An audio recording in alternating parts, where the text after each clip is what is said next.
As always, being upfront, this is a negative review. However, I do want to do it as constructively as possible and talk through all of the things about this. The book that didn't work for me, the things that are based on my taste, the things that are other just critiques, and also talk about who I think the book may still work for, because I know that others have enjoyed this a lot more than me. So I'm not trying to hate on the book, the author, or anything like that. Just want to have this conversation and be as objective as possible and present my points. With that, if you don't like negative reviews, this is not one for you, and otherwise we'll get going.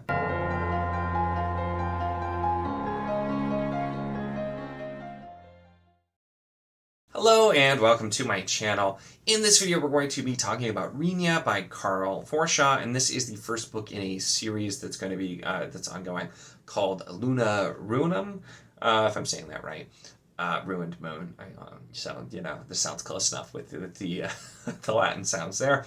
But in this one, it's going to be a little bit different. Like I said in the intro, this is overall a book that did not work for me. I did not care for this book, and it's not a series that I'm planning to continue, but I wanted to make this video and like I said, be as constructive as possible and talk over what the issues I had with it. So I'm going to be talking about first positives people I think that this may work for, as well as some other mitigating factors that I think are there, and then I'm going to be talking about the plot, the characters, the pacing, and some of the just style factors that either did or did not work for me, and that way you can see if this will still work for you. Like I said, I know a lot of people like this book, and I'm unfortunately not one of them, but I wanted to talk about this because I do think negative reviews are still important, and it's not me trying to trash the book at all, but it's just me trying to be constructive and have a conversation about it. So let's jump in.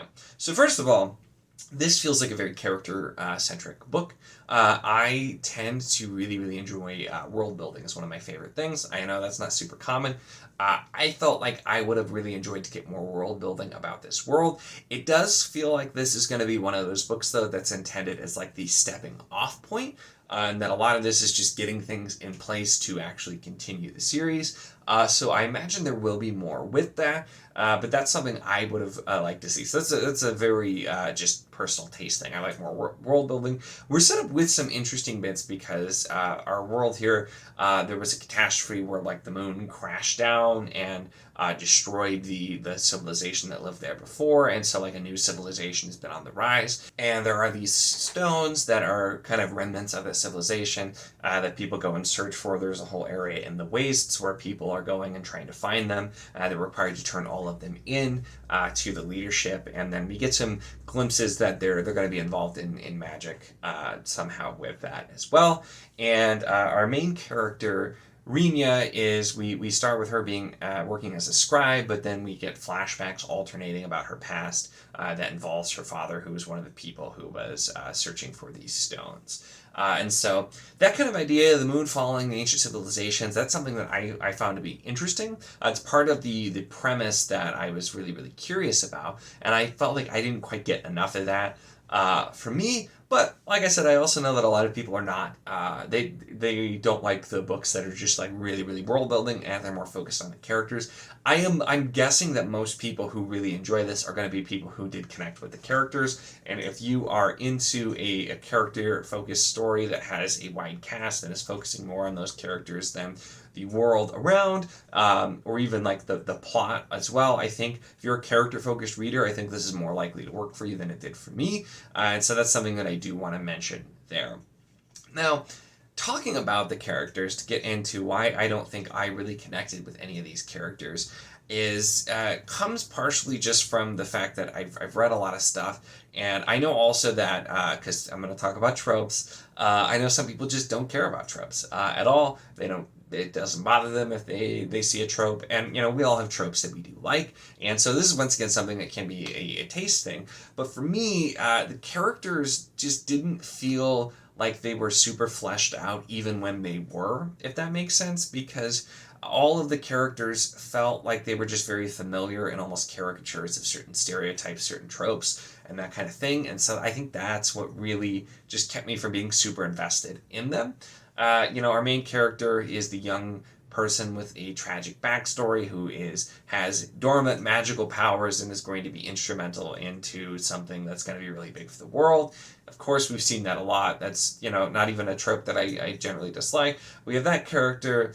And then we have everything from the, injured cop type character who's just, trying to deal with all this crazy stuff that's happening and kind of doing it all on its own. We have the author slash kind of reporter style of character. They're an author in the book, but they kind of have the thing where they'll do anything for that scoop, for that story, even if it makes no sense and is really dumb. That kind of thing. Down to we have the mentally unstable character who's imprisoned, and you can just tell at the beginning is going to later become relevant to the plot.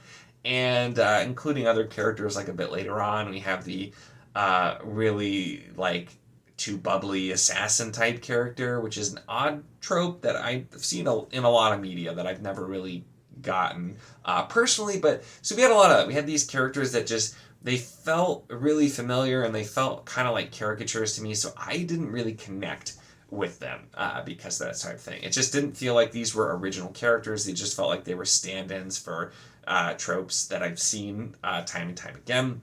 So I didn't end up connecting with them super well, I think, because of that. And that was kind of where I ran into issues there. Like I said, I think if you do connect with the characters, you'll probably like this a lot more.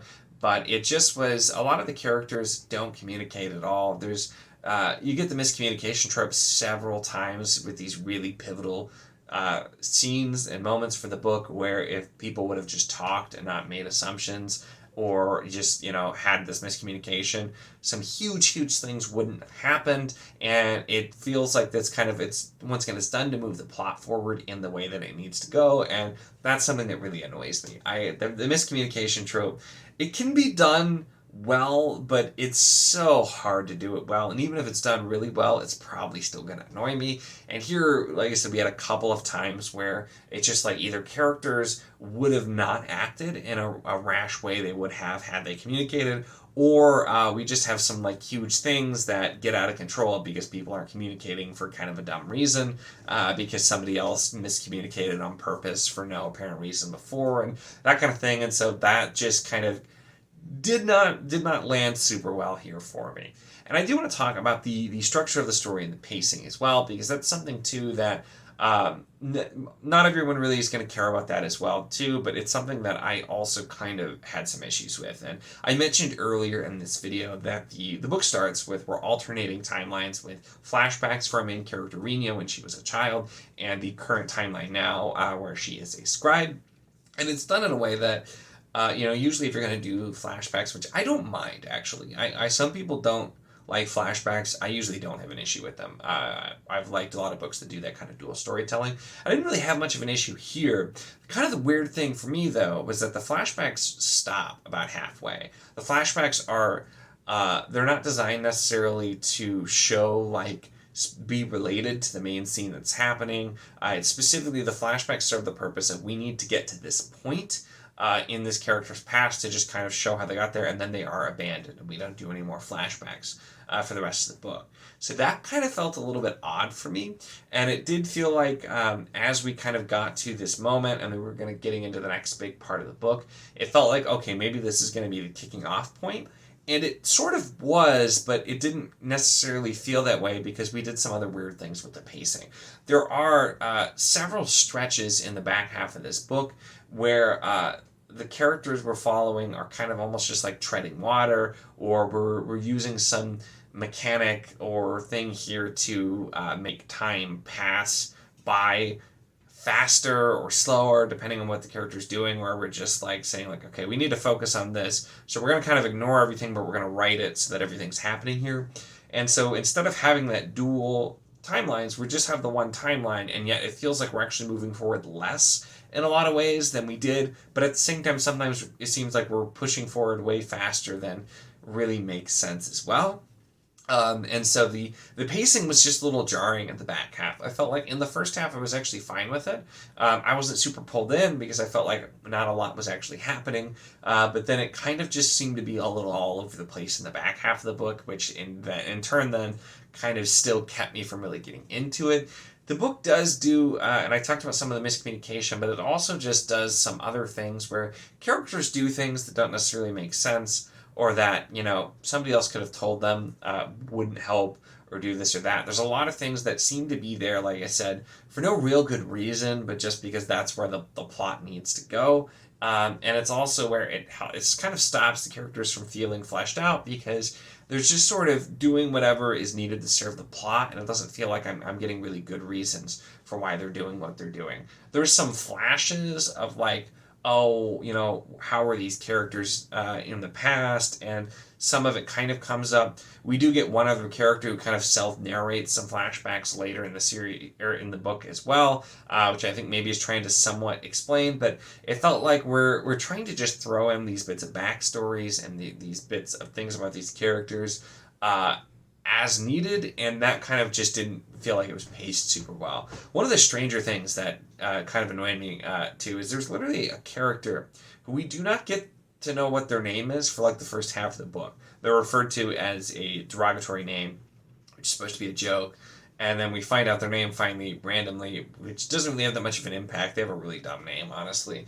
But we also do have a wide variety of names, including some that are just like normal names spelled slightly differently, that's something that annoys me, but that's, like I said, that's a me thing. Some that sound more fantasy, and then some that are just kind of different. The one name that really didn't fit at all, and that kind of annoyed me that it didn't fit at all, actually does get explained later, I'll mention. So if you're reading this and you're like, wait, how does this name fit? It does actually get explained. But it's just, so it felt kind of odd. And then, like, we were trying to make things a bit too convoluted toward the end, too. There are a couple of sort of, like, twists at the end, and they weren't, like, super, like, overly obvious or also super surprising either. And this might have been that I just was not super invested, so I probably didn't care a lot about the twists, but it seemed like it was just trying to turn this into this very convoluted thing where, especially with how things end up, it's unclear how relevant or important almost any of this actually is. Also, the way that the book ends just left a kind of an odd note for me as well.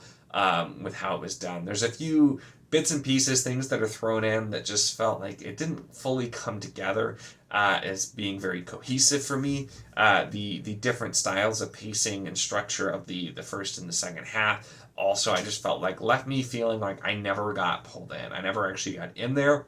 And so those are things I think with kind of cleaning that up may have had a really different impact for me, but also was just one of those things where I don't know if it was going to land in general as well. So those are kind of talking about the different pieces, like I said, with the characters and the plot, the world, the pacing and structure that didn't really work for me. Like I said, I think that others, and I know others that I know are on BookTube have loved this, so this is to be saying like absolutely don't check this book out, but I want to explain to you kind of what my issues are. And if you're listening and the things I'm saying, you're thinking like, oh, I would have a problem with those things as well. This one may not be for you, but if you don't care about any of the things that I mentioned, this is still definitely one that you may want to check out and that you may enjoy a lot more than I did as well. It's everything ultimately is going to be subjective, but I was talking about some of the things that I felt did not work super well, and like I said, trying to be constructive with my feedback on this one. Even though it did not work for me, there's definitely still some positives here and some things that I think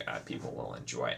So those really are my thoughts on this one. Let me know in the comments if you've read this one. Like I said, I know there's definitely going to be some people who don't agree because I know some people love this. But let me know if you read this one and what your thoughts were, if you agree, disagree with anything in that I said about the book there. Always interested to have that conversation. Make sure to give the video a like if you enjoyed it. Check the link in the description, as always, for the Wizardry Enclave Discord if you want to chat books, whether this book, other books, any books, really anything at all. It's a lot of fun and we'd love to have you. And of course, if you enjoy my content, make sure to subscribe.